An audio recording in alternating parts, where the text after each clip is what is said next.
Merci d'être encore là pour la dernière partie, non la moindre, hein, les enjeux d'action, on en a parlé depuis ce matin. Il y a toujours, moi, je pense qu'on a quatre belles thématiques qui s'entrecroisent vraiment.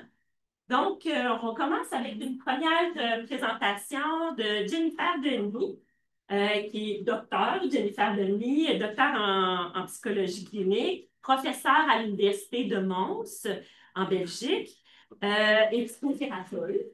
Elle va nous entretenir, en fait, c'est un complément, la présentation de cet après-midi, c'est un complément à la présentation de Mélissa Cheviel ce matin. Donc, elle nous propose quelques résultats préliminaires émanant d'une recherche qualitative centrée sur le modèle belge des soins de première ligne en santé mentale, en nous centrant vraiment un peu plus sur les forces et les faiblesses. Donc, merci Jennifer d'être. Mais, mesdames, messieurs et chers collègues, bonjour à tous et à toutes. Je tiens vraiment à remercier déjà les organisateurs donc, pour la belle opportunité de pouvoir échanger ici entre des pays différents et donc de pouvoir forcément parler de modèles aussi différents. Mais quoi que j'ai pu entendre ce matin, il y a des choses quand même qui se ressemblent. Alors, c'est vraiment avec un immense plaisir que je prends la parole aujourd'hui pour vous parler d'un sujet qui me tient à cœur, le système belge soins de première ligne en santé mentale, ses enjeux, ses écueils et ses perspectives. Alors, c'est une thématique de recherche que je mène à l'université de Mons en tant que professeur, mais également au sein de l'atelier systémique, qui est un centre de formation en psychothérapie systémique dont je suis responsable en Belgique. Alors, comme on le décline depuis ce matin, l'amélioration de l'organisation de l'offre des services de santé de première ligne est une préoccupation vraiment croissante dans nos pays industrialisés. L'OMS en fait d'ailleurs un levier important, sa politique de développement de la santé des populations, et la Belgique, qui bien évidemment n'échappe pas à cette tendance. Alors, depuis la réforme 107 de 2010, la Belgique s'est engagée dans un processus de transformation de son modèle de soins en santé mentale pour coller davantage aux recommandations justement de l'OMS. L'objectif chez nous, c'est de renverser la fameuse pyramide que Mélissa Chebiel vous a montré ce matin. Euh, voilà, parce que on était des mauvais élèves en matière justement de gestion du soin, en mettant davantage plus en avant les hospitalisations plutôt que le soin communautaire et tout ce qui était de self-help et de prévention.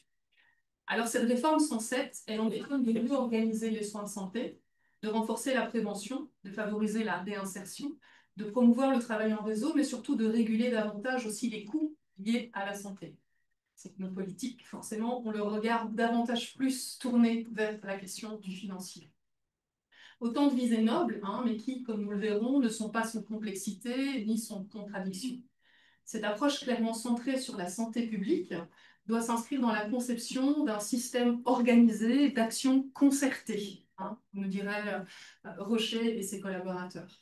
Alors, cette vision théorique, elle semble évidente à mettre en place quand on en parle comme ça en conférence, mais en réalité, là, il y a souvent un mais et beaucoup de freins au travail justement en réseau.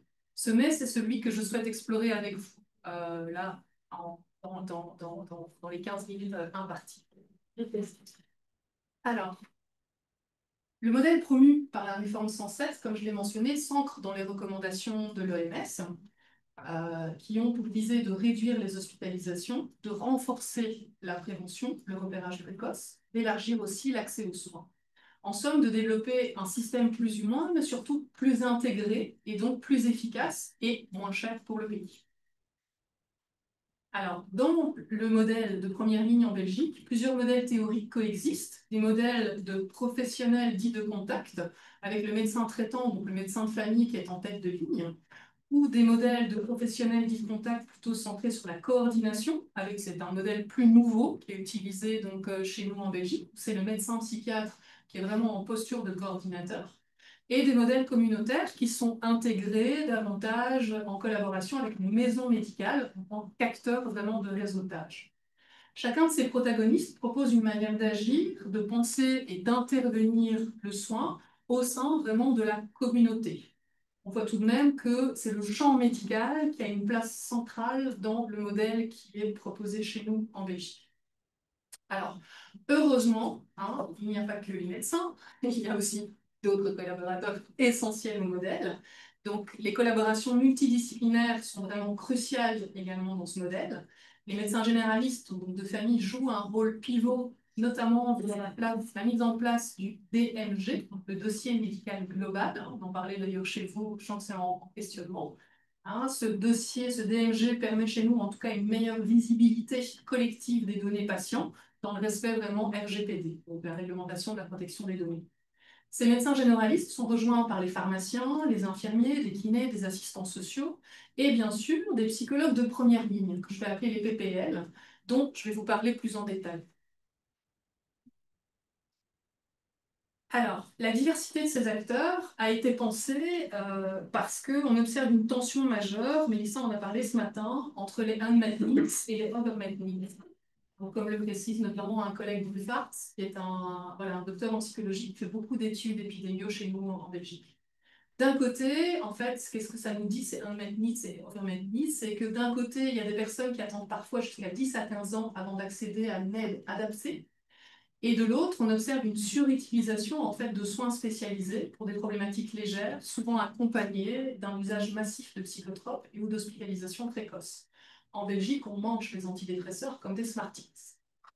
Le soin est donc déséquilibré, tout comme la balance financière, et comme on le voit, hein, les soins, je pense dans de nombreux pays européens, les soins en matière de santé mentale sont vraiment en nette augmentation depuis le Covid.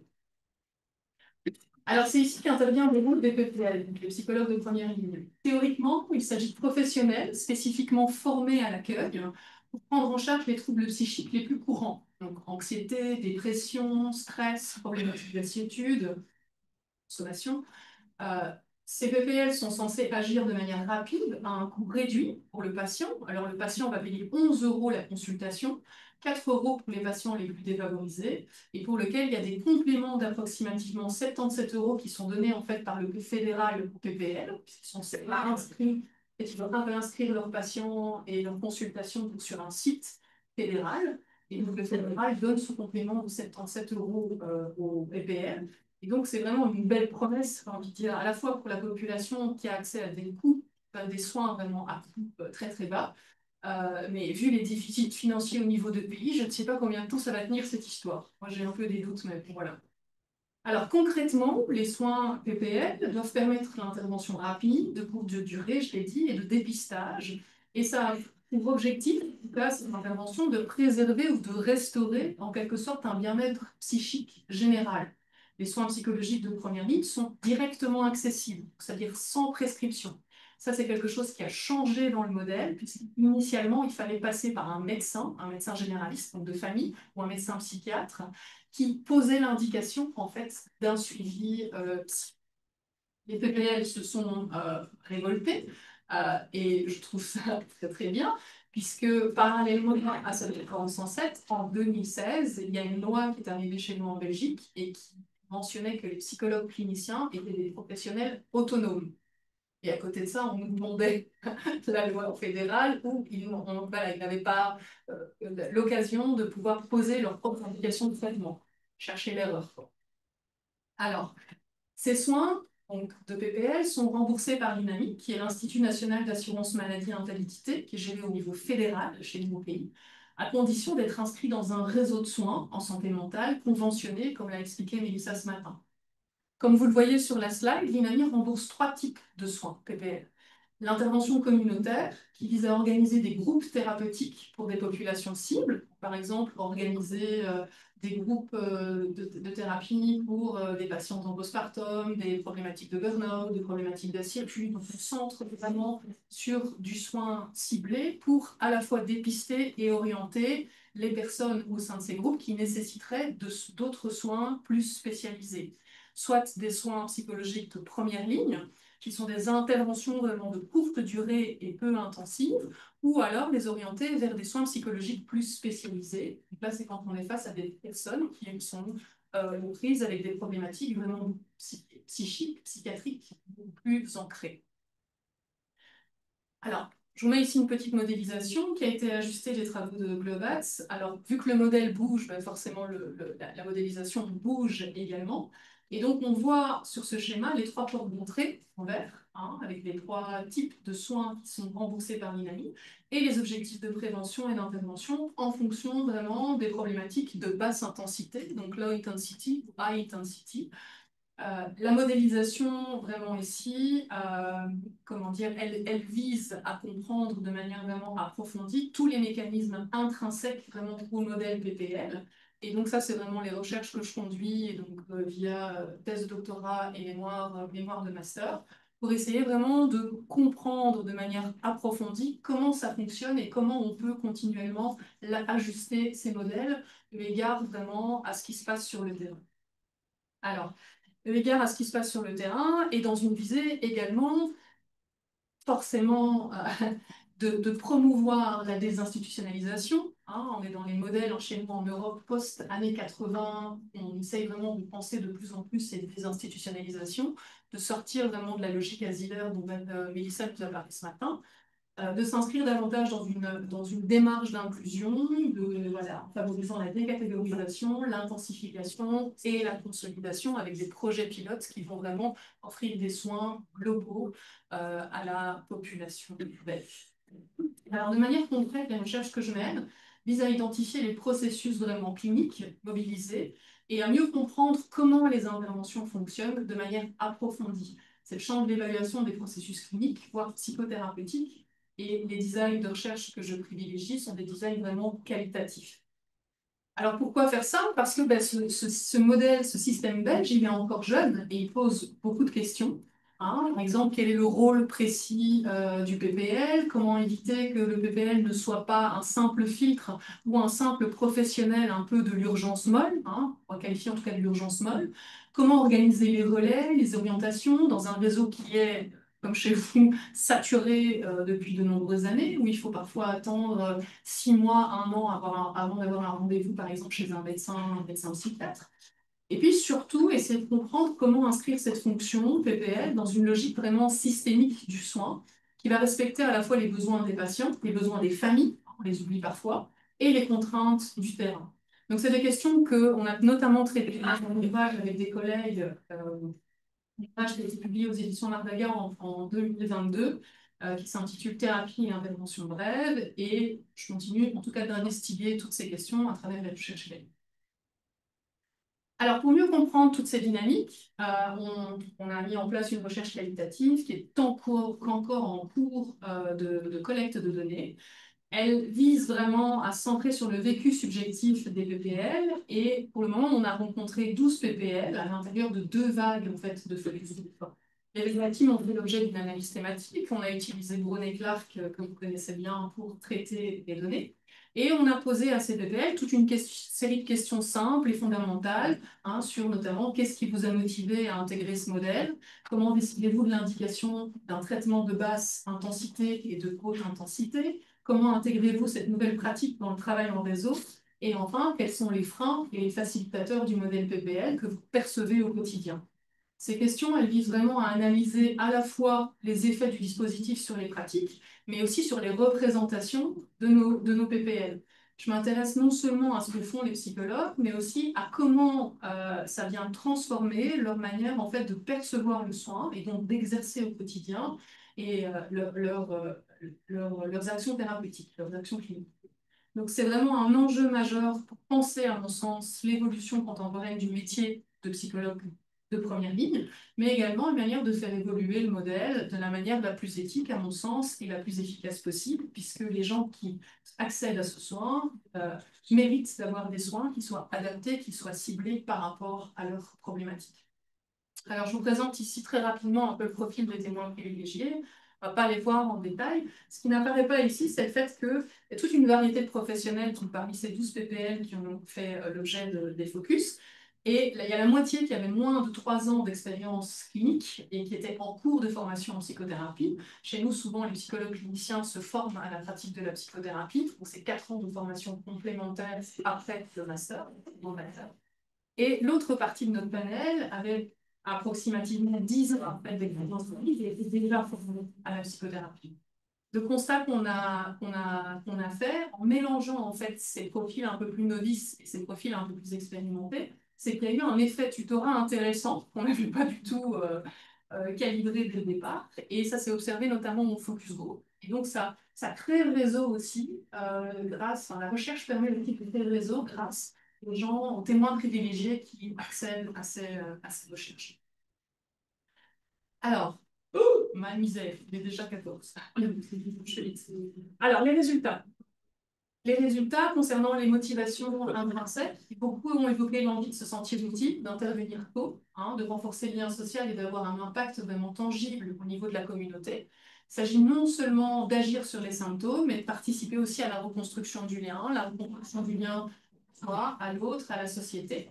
Et donc, il y a des thèmes sur cette question de recherche qui émergent, notamment autour de la réduction des inégalités d'accès aux soins. Beaucoup évoquent un sentiment de justice en permettant à des publics précaires ou isolés d'accéder enfin à une aide psychologique.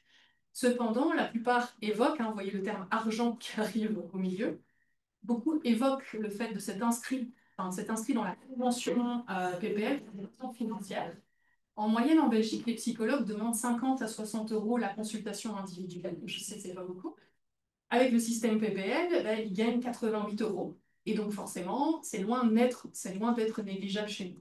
Le seul problème, c'est que l'inscription dans la convention n'a pas tenu compte non plus des compétences intrinsèques de celles-ci qui s'inscrivaient dans la convention pour pouvoir atteindre vraiment les objectifs attendus par le modèle. Et donc, il y a beaucoup de jeunes psy novices, en fait, qui sont rentrés dans le dispositif sans avoir suffisamment d'heures de vol, donc de pratique clinique, bien penser leurs interventions et répondre aux objectifs, en fait, du modèle. La question aujourd'hui qu'on se pose, c'est faut-il alors penser à un tri? Je sens qu'on va aller vers des marches et des grèves, et encore en Belgique, ça va être la folie.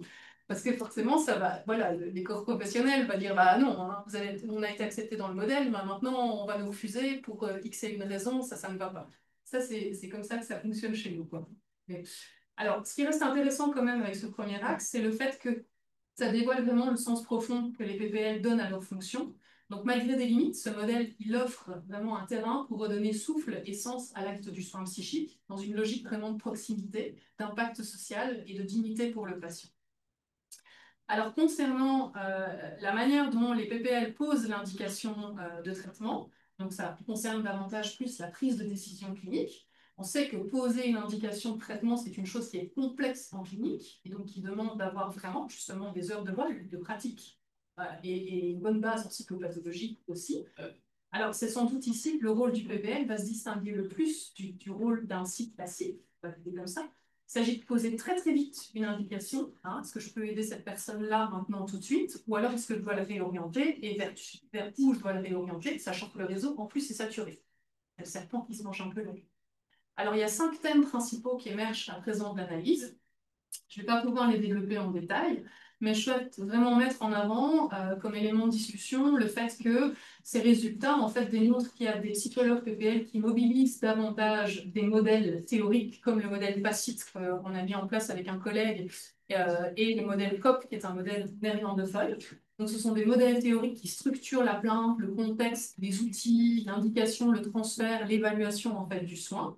Et donc, ces modèles les aident dans leur pratique au quotidien. Et d'autres PPL préfèrent des approches un peu plus intuitives dans leur travail, qui sont ancrées sur leur expérience clinique. Voilà. Alors, cet axe, finalement, révèle qu'il y a une fonction d'arbitrage clinique qui mérite à elle seule une reconnaissance, à mon sens, et surtout la mise en place de formations spécifiques sur lesquelles on est en train de plancher. Alors, concernant les forces et les faiblesses du modèle, certains parlent de flou identitaire. On ne sait pas trop ce qu'on attend de nous, on doit être partout, mais on n'a pas de place fixe. D'autres dénoncent un système de réseau concurrentiel, parfois peu lisible, où l'appartenance au réseau conditionne l'accès au remboursement, dynamique, avec en toile de fond des enjeux de pouvoir aussi entre les différents types de psy, ceux qui sont PPL et ceux qui ne le sont pas. Et les psychothérapeutes aussi, évidemment.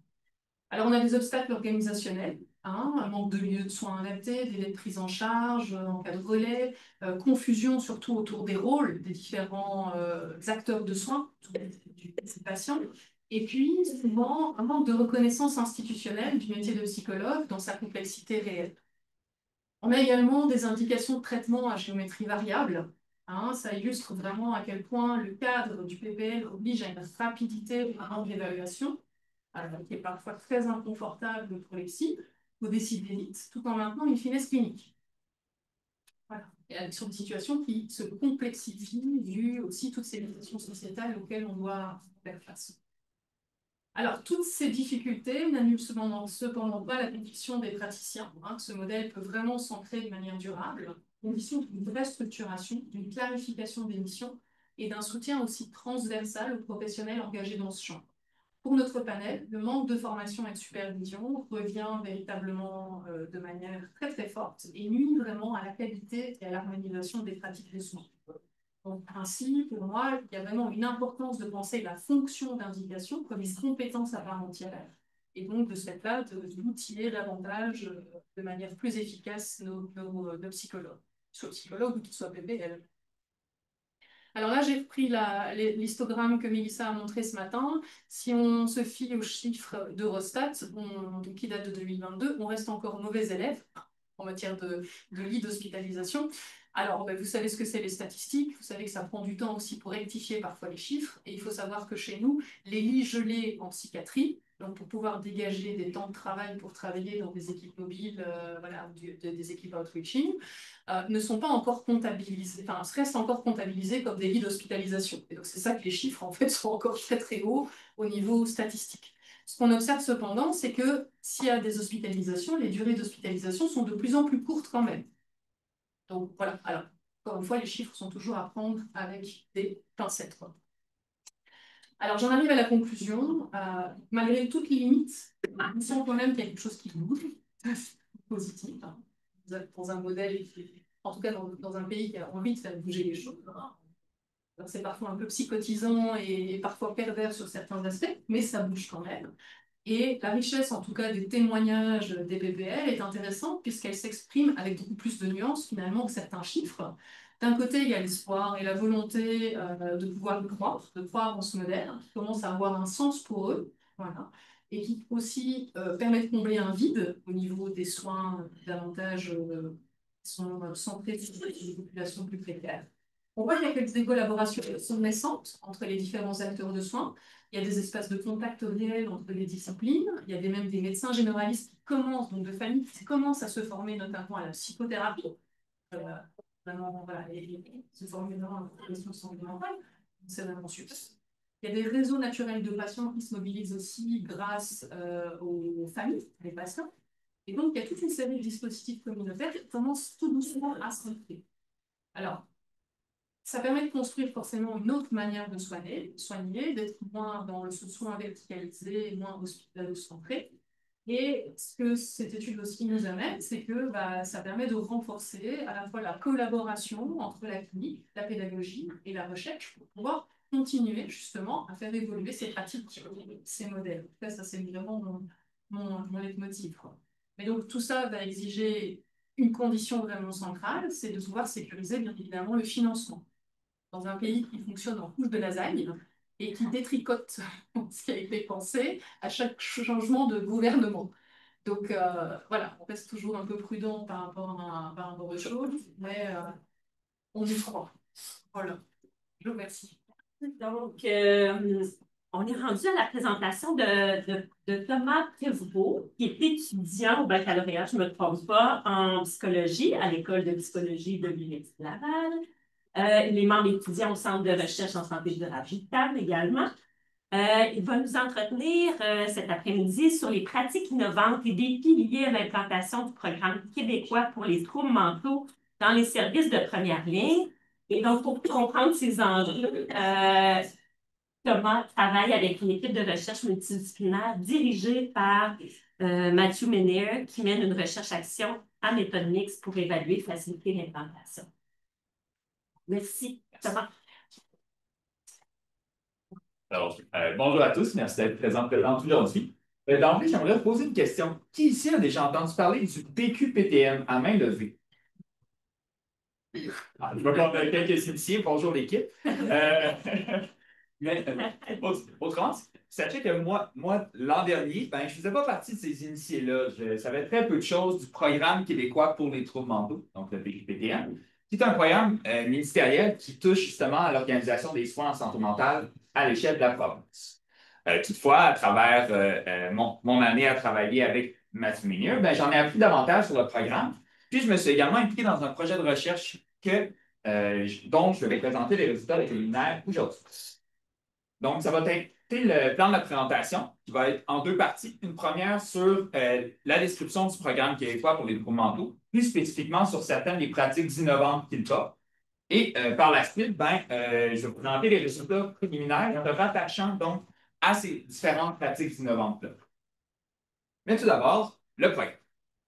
Ce programme-là avait pour objectif d'améliorer l'accès aux soins des services en santé mentale, puisque, si on se rapporte juste en février 2024, c'était encore 16 000 personnes qui, au Québec, étaient en attente de soins et services en santé mentale.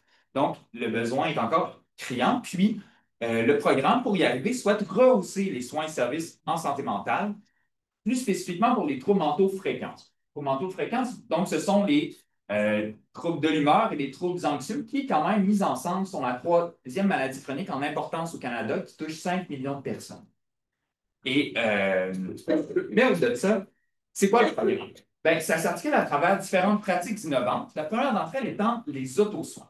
Donc, ces autosoins, ça se manifeste souvent comme étant des manuels comme celui-là qui touchent la régulation émotionnelle, par exemple, donc avec des thématiques précises et qui reprennent les principes de TCC. Ici, ce n'est pas 36-32 cérébral, c'est plutôt thérapie cognitivo-comportementale, donc une psychothérapie qui est très utilisée dans le réseau de la santé.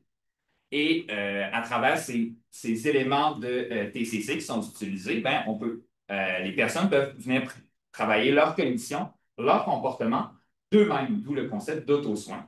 Mais ils peuvent également recevoir le soutien d'un professionnel. On parlera à ce moment-là d'auto-soin dirigé. Et donc, différents modèles ont été adaptés à partir de modèles existants au Royaume-Uni. Donc, il y en a par exemple sur le trouble panique, le trouble d'anxiété généralisée et les phobies spécifiques. En plus des auto-soins, il y a également l'autogestion en santé mentale, qui est légèrement différente, même si elle vient également avec un manuel, on pourra en parler tout à l'heure. Cette autogestion-là, Jeanne Hood de l'Université de Montréal, qui a justement aidé à développer l'outil à lumière à ma façon, qui est utilisé pour l'autogestion, elle a défini ça de cette façon-là. Donc, c'est une définition qui est quand même assez large, vous le remarquerez, et donc, surtout qui place la personne au centre de son propre processus de rétablissement. Et donc, la posture de l'intervenant à ce moment-là, c'est une posture de soutien à l'autogestion. Donc, les intervenants sur le de la santé vont être amenés à accompagner la personne à travers la conception de ses guides, à travers l'établissement de ses objectifs pour susciter l'espoir, puis avoir arriver à un objectif de vie, finalement, au-delà de donc, l'auto-soin, l'autogestion, ça va s'inscrire également dans une autre pratique innovante qui est le modèle de soin par étapes. Donc, qui souhaite, un peu de la même façon qui nous a été présenté tout à l'heure, de structurer l'offre de soins et services selon leur intensité. Donc, non seulement le travail sur soi que ça demande, mais aussi, d'une certaine manière, l'implication en termes de personnel, de temps et d'énergie qui est demandée par le réseau. Donc, avec un exemple rapide pour les troubles anxieux chez l'adulte, on voit des symptômes ici, ces symptômes-là peuvent être repérés, puis il y a des mesures comme la surveillance active, qui n'est pas très intensive, qui est mise en place. Lorsque le cas est avéré, là, on peut aller vers des autosoins et d'autres interventions moins intenses. Lorsque là, on est plus sur des atteintes au fonctionnement, on passe à des psychothérapies, pharmacothérapie. Et lorsque les atteintes sont vraiment beaucoup plus sévères, là, on peut penser à l'hospitalisation et services de crèche. Donc, c'est une façon de conceptualiser les soins en santé mentale au Québec pour avoir que la bonne personne ait le bon soin au bon moment. Mais pour déterminer ce bon moment-là, il faut également savoir comment la personne progresse. Et c'est là que vient cette dernière pratique innovante que je vous présente, qui est la mesure clinique en continu. Donc, à travers différents questionnaires, qui touchent à des types de symptômes différents, mais on peut regarder l'évolution des patients qu'on suit. Et donc, voir par exemple, si ça stagne à des niveaux très élevés de symptômes, c'est peut-être signe qu'il faut augmenter l'intensité des soins, ou à l'inverse, lorsque les symptômes diminuent, c'est peut-être un signe vers une passation vers des niveaux moins élevés de soins, ou encore une cessation de traitement. Et Là, je vous l'ai dit, ce programme-là s'étend à l'échelle de la province, donc dans tous les types de milieux en province, mais nous, on s'est concentré plus spécifiquement sur les groupes de médecine de famille, les GMF. Pourquoi? Au-delà du fait que c'est quand même plus commode de s'attarder à un type de porte d'entrée en première ligne, ben, c'est que cette porte d'entrée-là est assez importante. En pré-pandémie, Fleury et collaborateurs avaient déjà établi qu'il y avait près d'une consultation sur 5 des médecins de famille qui portaient spécifiquement sur les troubles mentaux fréquents. Et il n'y a rien depuis la pandémie qui nous laisse présager que ça a diminué. Donc, c'est pourquoi le projet sur lequel j'ai collaboré est allé chercher le point de vue des gestionnaires sur l'implantation de ce programme-là, l'implantation de ces pratiques innovantes-là. Et c'est pourquoi donc les résultats préliminaires que je vais vous présenter vont porter plus spécifiquement là-dessus. Donc, il faut savoir, ça a été mentionné d'emblée, c'est que ça s'inscrit dans une recherche-action beaucoup plus large qui inclut une équipe de recherche multidisciplinaire et qui se passe également dans 3 régions, donc Capitale-Nationale, Chaudière-Appalaches et Mauricie-Centre-du-Québec. Et nos résultats préliminaires sont issus de 4 des 10 entrevues qu'on a menées jusqu'à maintenant ont été faits uniquement dans Chaudière-Appalaches, dans Capitale-Nationale, excusez-moi. Et ils ont été analysés à l'aide d'analyses inductives et déductives. Déductives qui se sont basées sur le Consolidated Framework for Implementation Research, le CFIR, qui comprend donc 5 grands, qui essaie de cerner les processus de l'implantation à travers 5 grandes catégories. Donc, les processus d'implantation, les caractéristiques de l'innovation, les caractéristiques des personnes, les paramètres internes et les paramètres externes à l'implantation. Donc, au niveau des autosoins, ce qui a été mentionné par le gestionnaire, c'est qu'ils percevaient chez les équipes l'intérêt clinique. Donc, les gens voyaient la plus-value d'utiliser ça, voyaient le potentiel que ça pourrait avoir. Mais c'était toutefois teinté d'une mécompréhension qui venait pas uniquement des équipes cliniques, mais également des équipes de gestion qui devaient d'abord comprendre c'est quoi l'auto-soin pour ensuite le traduire, l'expliquer aux équipes pour que les gens y adhèrent. Et cette mécompréhension va se manifester d'une autre façon que je vais vous présenter plus tard. Puis, en plus de ça, les autosoins, il faut savoir que donc, ça inclut des principes de TCC. Et comme vous voyez dans cette citation-là, des fois, la TCC, ce n'est pas la seule pratique qui se fait en relation d'aide. Il y a d'autres approches qui sont utilisées et des fois, c'est des approches qui cadrent moins avec certaines pratiques. Donc, quand c'est des professionnels qui n'adhèrent pas nécessairement au principe de base de la TCC, qui ont d'autres approches, ça rend l'implantation plus difficile pour les autosoins. Puis, en plus de ça, il y a le fait que c'est bien beau avoir les autosoins, une belle intervention qui demande d'être fait une partie à la maison, qui demande un beau niveau d'introspection, qui demande beaucoup d'engagement. Mais encore faut-il trouver les personnes qui vont embarquer dans l'aventure des autosoins. Puis, ce n'est pas nécessairement toujours une question de motivation. Des fois, c'est également que les personnes vont présenter des symptomatiques plus sévères. Donc là, on est dans un autre niveau de soins de retard. Ou encore, ce sont des personnes qui présentent des éléments de trouble de la personnalité qui sont moins indiqués à ce moment-là pour les autosoins. Si on passe maintenant à l'autogestion en santé mentale, autant les autosoins, les gens y voyaient un intérêt clinique, l'autogestion en santé mentale, c'est comme si c'était intégré d'emblée un peu à la perspective du travail social. C'est-à-dire que les travailleuses sociaux travaillent beaucoup en termes de rétablissement. Donc, puis c'est une notion qui est très, très présente dans l'autogestion en santé mentale. Donc, pour les équipes, quand ça a été amené, l'autogestion, c'était beaucoup plus facile à intégrer, facile à adhérer pour les travailleurs sociaux.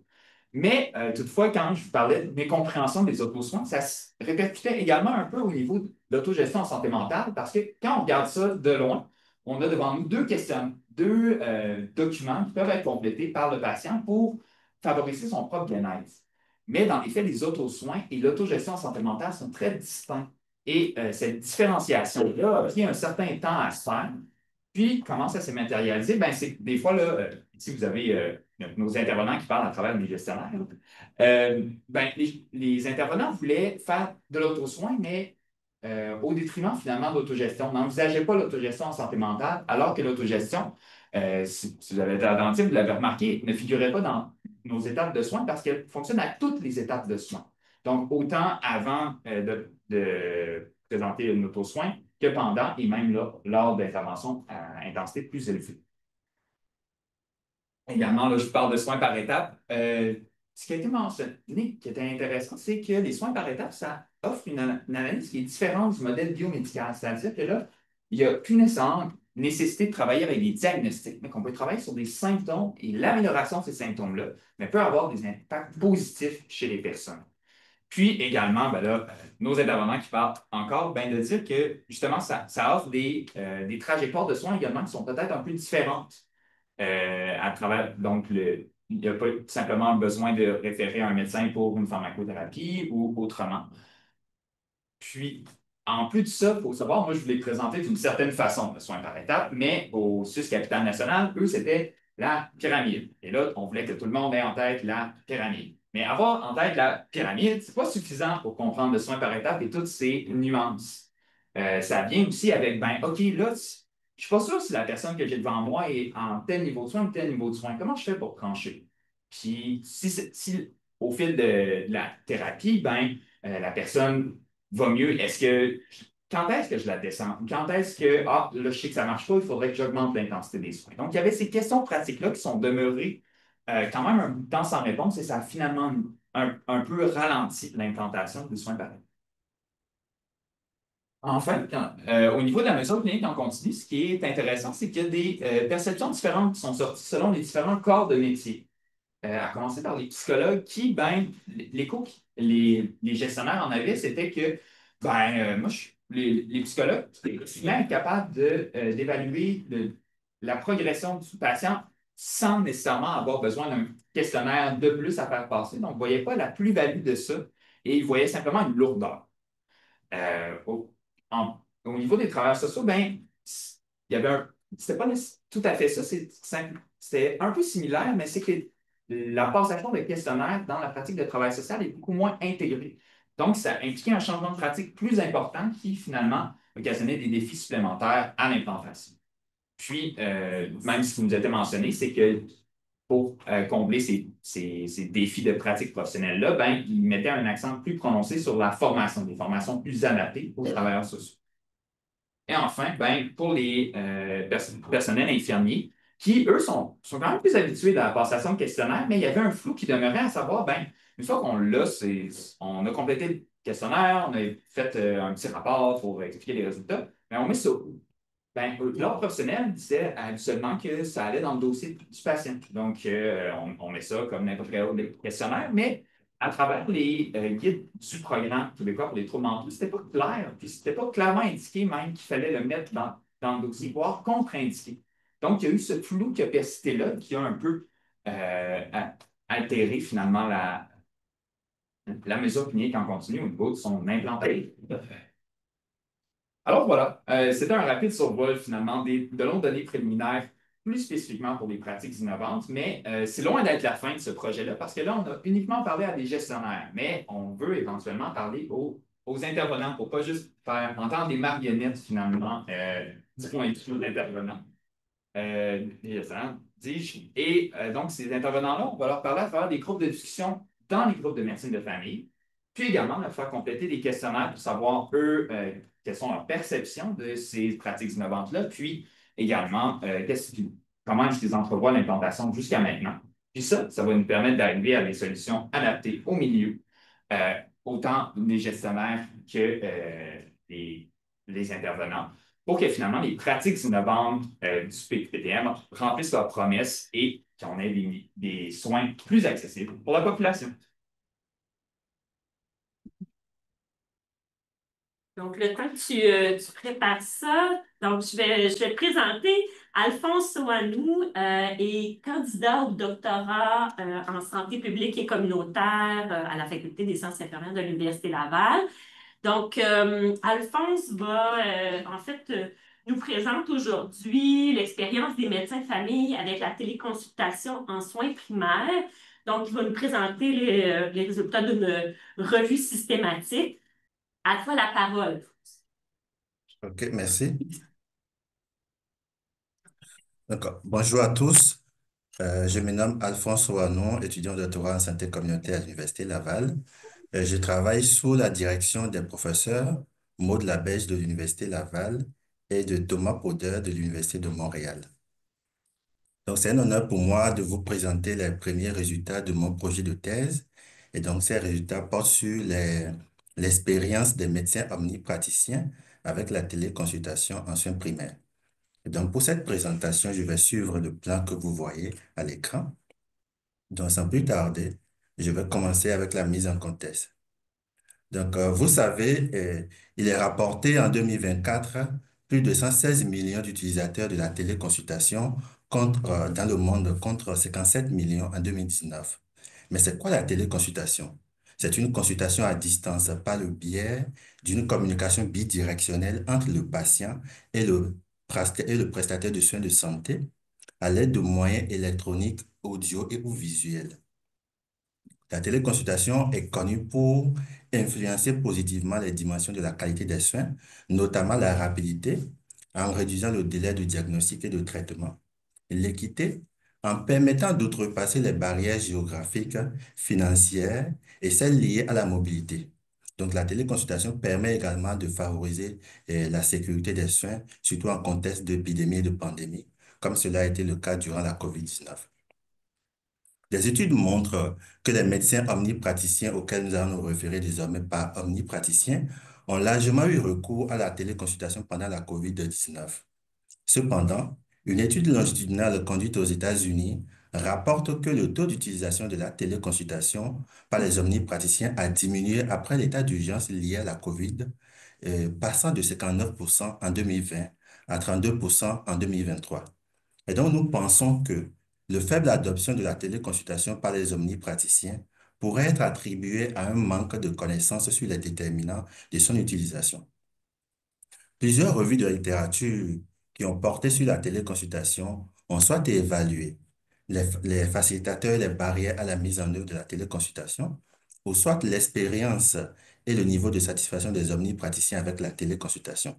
Et donc, il y a ainsi un manque de données sur les raisons pour lesquelles les omnipraticiens utilisent la téléconsultation. Donc, l'objectif de notre recherche était de résumer les preuves scientifiques sur les facteurs qui influencent la décision des omnipraticiens d'utiliser la téléconsultation plutôt qu'une consultation en présentiel. Donc, l'approche méthodologique, bien évidemment, il s'agit d'une revue systématique que nous avons menée et rapportée selon le Preferred Reported Item for Systematic Review and Meta-Analysis Study, le guide PRISMA. Et donc, dans cette approche, nous avons adapté le cadre le cadre PICOS, avec P comme population où nous avons pris en compte les médecins omnipraticiens, encore appelés médecins de famille ou médecins généralistes, selon les juridictions. L'intervention ici, dans notre cas, c'est la téléconsultation. Et donc, au cas où elle a été comparée, nous avons pris en compte la consultation en présentiel. Et donc, les résultats que nous avons considérés sont l'expérience, la satisfaction, l'utilisation ou l'attitude des omnipraticiens avec la téléconsultation. Donc, nous avons considéré les études quantitatives, qualitatives et celles de méthode mixte. Nous avons mené nos recherches dans 4 bases de données et avons considéré la période allant de 1990 à mars 2023. Nous avons utilisé l'outil Covidence pour chaque étape du processus de sélection. Et donc, seuls les articles rendant compte de l'utilisation, de l'attitude, de la satisfaction et de l'expérience des omnipraticiens avec la téléconsultation ont été sélectionnés sur la base des critères que nous avons définis. Nous avons utilisé l'outil d'évaluation des méthodes MIS, le MMAT, pour évaluer la qualité des études et avons appliqué l'approche narrative pour synthétiser les résultats. Et donc, en parlant de résultats, il faut dire que plus de 9000 articles ont été récupérés après suppression des doublons et seuls 34 ont été retenus pour cette revue. Alors, quelles sont les caractéristiques des études incluses? Donc, la taille de l'échantillon des études variait entre 4 et 1605 participants pour un nombre total de 5563 omnipraticiens. Quant à la distribution géographique, près du tiers des études étaient réalisées au Royaume-Uni, tandis que le reste des études étaient conduits sur tous les continents sauf le continent africain. Au total, 44% des études ont porté sur l'attitude, 44% ont exploré l'expérience, tandis que 2 études ont porté sur l'utilisation, 2 autres sur la satisfaction des omnipraticiens avec les téléconsultations.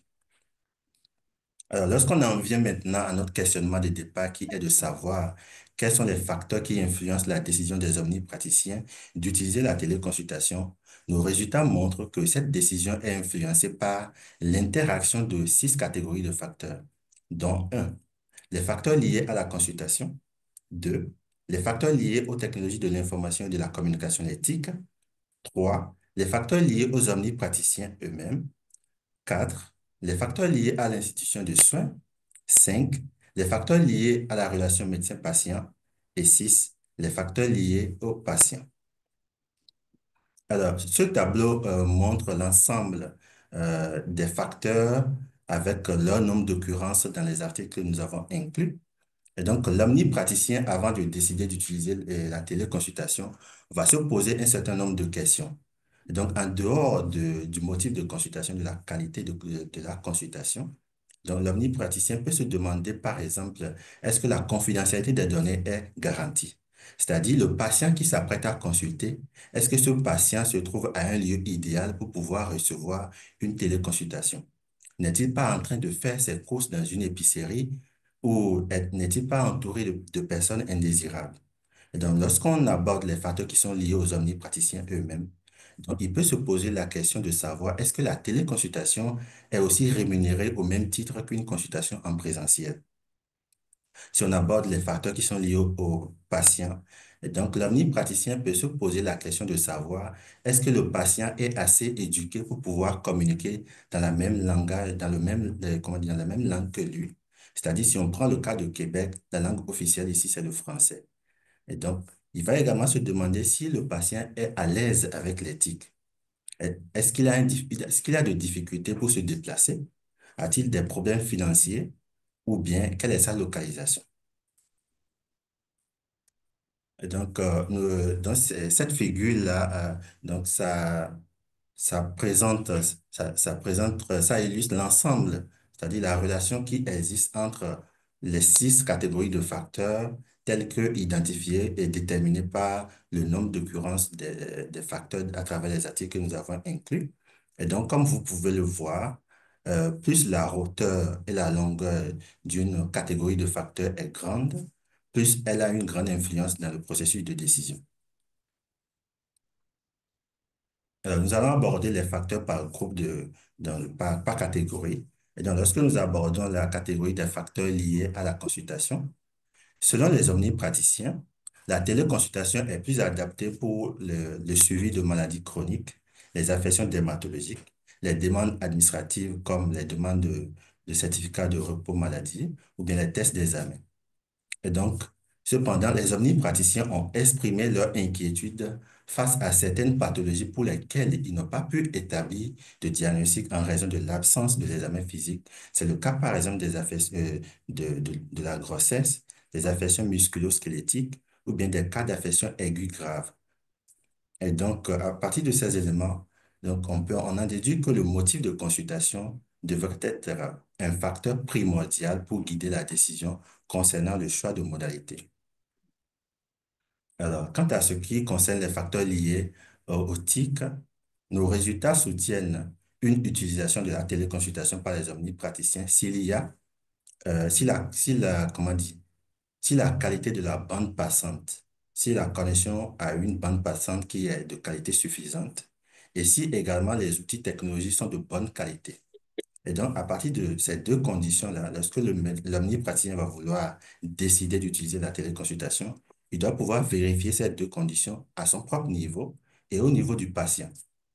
Il doit également tenir compte des risques qui sont liés à la pratique de la téléconsultation, comme la confidentialité, la sécurité des données, le respect de la vie privée du patient, ou également les problèmes médico-légaux. Et donc, il y a certains omnipraticiens qui ont exprimé leur inquiétude par rapport au fait de se baser sur la téléconsultation pour établir un diagnostic et initier un traitement. Et donc, ils se demandent, est-ce que au cas où il arriverait un problème médico-légal, est-ce que la téléconsultation serait acceptée comme un moyen standard pour pouvoir faire un diagnostic et initier un traitement. Et donc, les programmes de mise en œuvre de la téléconsultation doivent s'assurer de la disponibilité des ressources nécessaires, comme une bonne qualité de la bande passante pour la connexion, et également d'une utilisation responsable et éthique des données des patients. Lorsque nous abordons la catégorie des facteurs qui sont liés aux omnipraticiens, les résultats soulignent l'importance de la flexibilité, de la littératie digitale, d'une expérience antérieure positive et des incitations financières pour les omnipraticiens dans leur décision d'utiliser la téléconsultation. Et donc, par conséquent, pour soutenir l'utilisation de la téléconsultation dans les soins primaires, il est essentiel que les discussions politiques autour du remboursement puissent répondre à un modèle de paiement équitable. Alors, quant à la catégorie des facteurs liés à l'institution de santé, l'existence d'un soutien organisationnel et des pairs, d'un soutien financier, de guides de pratique et l'augmentation perçue de la charge de travail sont des éléments qui ont été perçus par les omnipraticiens pour pouvoir influencer leur décision d'utiliser la téléconsultation. Et donc, la seule volonté des omnipraticiens d'utiliser la téléconsultation peut ne pas être suffisante pour une adoption pérenne de la téléconsultation. Il doit pouvoir tenir compte ou bien, comment dire, se reposer sur le soutien organisationnel, comme par exemple la mise en place des formations complémentaires ou bien de soutien financier pour pouvoir soutenir bien la mise en place des guides de pratique au niveau de chaque institution. Lorsque nous abordons la catégorie de facteurs liés à la relation médecin-patient, selon les omnipraticiens, une relation établie avec un patient favorise la confiance, assure la continuité des soins et facilite le diagnostic. Toutefois, le téléphone a été perçu comme manquant de contact humain et de signaux non verbaux. Ce sont des éléments que offre la vidéoconférence, par exemple. Et donc, ces éléments sont essentiels pour établir la confiance avec les nouveaux patients et également poser un diagnostic. Donc, à partir de ces éléments, donc le téléphone pourrait être l'élément le plus approprié pour pour les soins de suivi des patients connus, tandis que la vidéoconférence pourrait être plus indiquée pour les patients inconnus et ceux connus également. Bien, lorsque nous abordons enfin les facteurs qui sont liés aux patients, bien que la téléconsultation puisse améliorer l'accessibilité pour les patients rencontrant des obstacles d'accès, cela ne profite pas nécessairement à comment dire, à tous les groupes de patients, notamment ceux qui ont un faible niveau de littératie digitale ou une barrière linguistique. C'est-à-dire quoi? Un patient peut beau avoir euh, des outils technologiques de dernière génération, mais s'il n'est pas en mesure de pouvoir de communiquer dans la même langue que son prestataire de soins, ou bien de manipuler l'outil technologique, il ne peut pas vraiment bénéficier de la téléconsultation. Et donc, à partir de ce moment, il a besoin de l'aide de tierces personnes comme les proches aidants pour pouvoir l'aider à vraiment faire bien participer à une téléconsultation. Et donc, l'adéquation de la téléconsultation varie selon le groupe de patients et donc son utilisation accrue pourrait contribuer à reproduire certaines formes d'inégalité dans l'accès. Donc, les politiques réglementant l'utilisation et l'offre de la téléconsultation devraient toujours privilégier l'équité en matière d'accès. Alors, quelles sont les forces et limites de cette recherche? Donc, l'un des points forts de cette étude est le focus sur la perspective des omnipraticiens. Et donc, les 6 groupes de facteurs que nous avons identifiés ont été des opinions qui ont exprimées par les omnipraticiens eux-mêmes. Et donc, nous pensons que cette approche pourrait renforcer la pertinence des résultats. Donc, la principale limitation est que toutes les études ont été menées dans des pays à revenus élevés, ce qui limite nos résultats sur la perspective des omnipraticiens qui exercent dans des pays à revenus faibles. Alors, quelles sont les contributions de cette étude? Alors, au niveau scientifique, donc, l'utilisation de la téléconsultation par les omnipraticiens est un processus qui dépend d'un processus décisionnel multifactoriel qui prend en compte 6 groupes de facteurs. Et donc, au niveau des pratiques, Pour une utilisation appropriée de la téléconsultation, les omnipraticiens devraient considérer en premier lieu les facteurs liés à la consultation. Et donc, si vous vous rappelez, par exemple, dans le tableau que j'ai présenté, le premier groupe de facteurs était ceux qui concernaient la consultation. Ce sont des facteurs qui sont les plus cités dans les articles que nous avons étudiés. Donc, au niveau des politiques, pour une utilisation durable de la téléconsultation, les politiques devraient donner la priorité à l'équité d'accès et à un modèle de paiement juste. Donc, merci de votre aimable attention. Je suis à la fin de ma présentation.